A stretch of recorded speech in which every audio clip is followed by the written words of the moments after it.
Hi guys, what's up? Welcome back to today's video. This is Sonia and you are watching Sovik's vlog. So guys, Australia में आ गया है new budget for the financial year 2024 and 25। तो देखिए guys, Australia में जो financial year है वो start होता है 1 जुलाई से और एंड होता है 30 जून को। तो 1 जुलाई 2024 से स्टार्ट होने वाला है नया फाइनेंशियल ईयर, इसीलिए आ गया है बजट। अब ये जो बजट आया, देखिए इसमें प्लस एंड माइनस दोनों चीज़ें हैं, किसी को लॉस है किसी को प्रॉफिट है, तो वो सब तो हम बात नहीं करते हैं। लेकिन हाँ, इस बजट से इंटरनेशनल स्टूडेंट्स को क्या फ़ायदे और क्या नुकसान होने वाले हैं, और जो माइग्रेंट्स हैं जो ऑस्ट्रेलिया में ट्रेवल करते हैं, चाहे किसी भी वीज़ा के थ्रू वो लोग आएँ, तो उन माइग्रेंट्स को इस बजट से क्या फ़ायदा होने वाला है या क्या नुकसान होने वाला है, इसके बारे में आज की वीडियो में हम लोग डिटेल में बात करेंगे। सो गाइस, बजट में जो फर्स्ट चेंज अनाउंस हुआ है that is related to the temporary skill shortage visa, that is your subclass 482। तो इस वीज़ा कैटेगरी को जब आप लोग पहले अप्लाई किया करते थे तो इसमें आप लोगों का मिनिमम वर्क एक्सपीरियंस रिक्वायर्ड था, दैट इज 2 ईयर्स।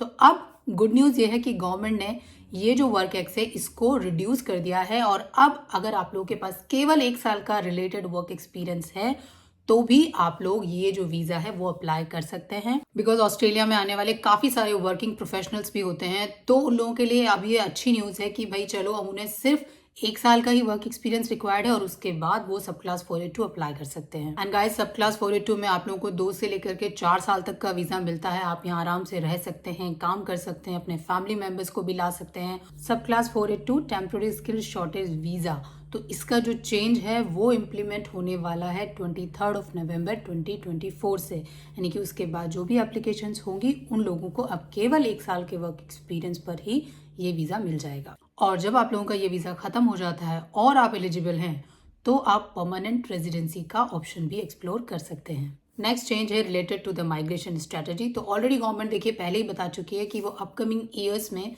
जो माइग्रेंट्स का टोटल नंबर है उसको रिड्यूस करने वाली है। सो गाइज, ईयर 2022-2023 में जो टोटल नंबर ऑफ माइग्रेंट्स थे उनका नंबर था 5,28,000, और गवर्नमेंट अब नेक्स्ट फाइनेंशियल ईयर में इस नंबर को बिल्कुल करने वाली है हाफ। तो गवर्नमेंट का टारगेट है कि वो ये नंबर कर देगी 2,60,000। तो गाइज, 2024-2025 में केवल इतने ही लोग हैं जो कि ऑस्ट्रेलिया आ सकते हैं, चाहे वो किसी भी वीज़ा कैटेगरी के अंदर हो। और इतना ही नहीं, गवर्नमेंट की प्लानिंग है कि वो अपकमिंग ईयर्स में, यानी कि आफ्टर 25, 25, 26 और 26, 27, उनमें भी लगातार ये नंबर जो है वो रिड्यूस करती रहेगी।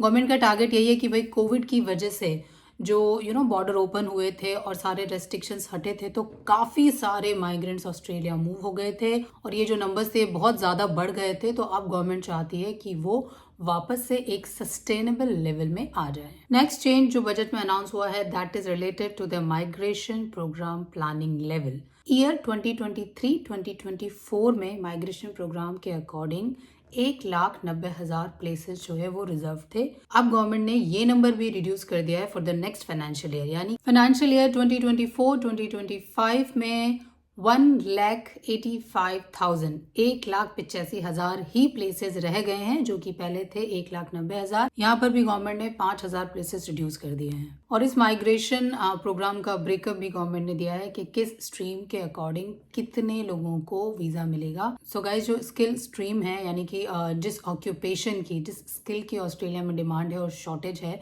तो उसके अकॉर्डिंगली जो लास्ट फाइनेंशियल ईयर में नंबर था दैट इज 1,37,000, तो वहाँ पर भी गवर्नमेंट ने अब इसको रिड्यूस कर दिया है और स्किल स्ट्रीम के जो वीज़ा अब मिलेंगे वो केवल 1,32,200 लोगों को ही मिलेंगे, यानी कि केवल इतने ही प्लेसेस स्किल स्ट्रीम के लिए गवर्नमेंट ने अलोकेट किए हैं। 52,500 प्लेसेस अलोकेट किए हैं फॉर द फैमिली स्ट्रीम, यानी कि अगर आप लोगों को अपने पार्टनर को या अपनी फैमिली को बुलाना है तो उसके लिए इस कैटेगरी के जो वीज़ा अब मिलेंगे वो केवल 52,500 लोगों को ही मिलेंगे। और 300 प्लेसेस अलोकेट किए हैं for the special eligibility stream के लिए। इसका मतलब ये कि मान लीजिए अगर आप पीआर होल्डर हैं ऑलरेडी और आप काफ़ी लंबे टाइम तक ऑस्ट्रेलिया से बाहर हैं, यानी कि ओवरसीज़ में हैं और आपको वापस आना है, तो उस कैटेगरी के लिए गवर्नमेंट ने 300 प्लेसेस रिजर्व किए हैं for this upcoming financial year. So guys, जो चेंजेस हैं अगर आप इस टेबल में देखेंगे तो एम्प्लॉयर स्पॉन्सर्ड जो वीज़ाज होंगे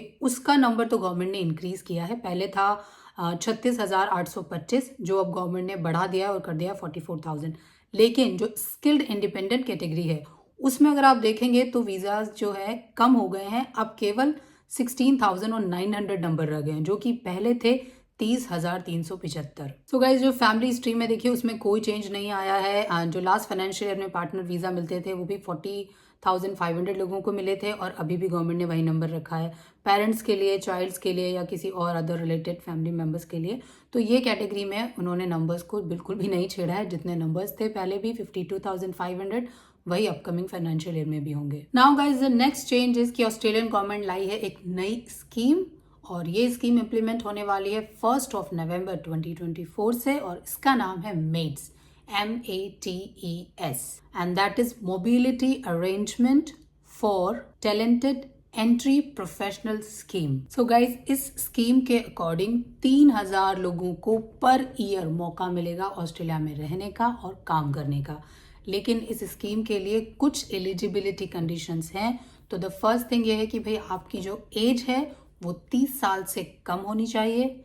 सेकंड, आइल्स आप लोगों को देना पड़ेगा और जो आइल्स की रिक्वायरमेंट है दैट इज ओवरऑल 6 बैंड और मिनिमम ईच सेक्शन में आप लोगों के होने चाहिए एटलीस्ट 5 और आप अपनी ग्रेजुएशन के विद इन 2 ईयर ही इस स्कीम के अकॉर्डिंग ऑस्ट्रेलिया आ सकते हैं। इस न्यू प्रोग्राम के अकॉर्डिंग आप लोग 2 साल के लिए ऑस्ट्रेलिया में आ सकते हैं, काम कर सकते हैं।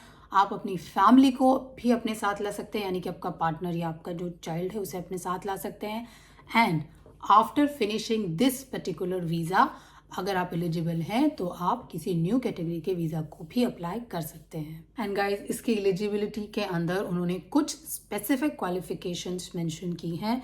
तो देखिए अगर आपके पास बैचलर या कोई भी हायर डिग्री है in renewable energy, mining, engineering, information communication technology यानी कि ICT, artificial intelligence, financial technology या फिर एग्रीकल्चर टेक्नोलॉजी, तो अगर इनमें से किसी भी फील्ड में आपके पास डिग्री है तो आप इस स्कीम के अकॉर्डिंगली ऑस्ट्रेलिया में आ सकते हैं।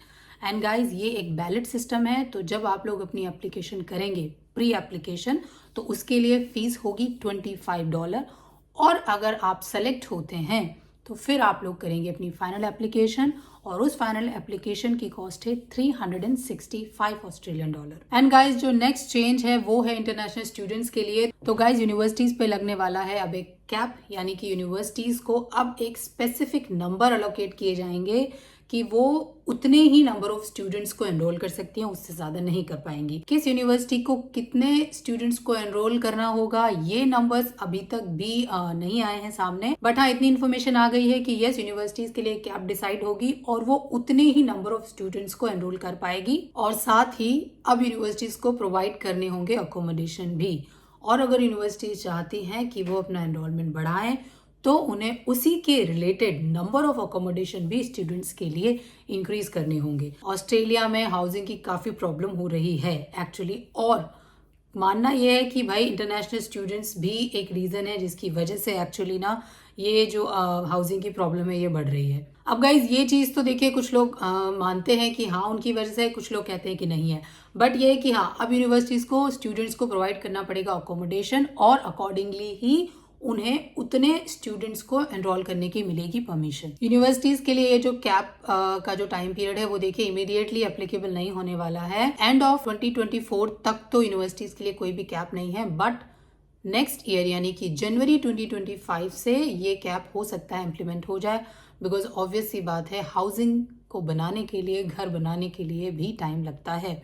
तो अभी तक न्यूज़ यही है कि शायद जनवरी 2025 से ऐसे नंबर्स जो है यूनिवर्सिटीज को दे दिए जाएं कि वो इतने ही स्टूडेंट्स को जो है एनरोल कर पाए। तो गाइज ये थे कुछ मेजर चेंजेस जो हुए हैं इस बजट में announce for the upcoming financial year 2024 and 2025।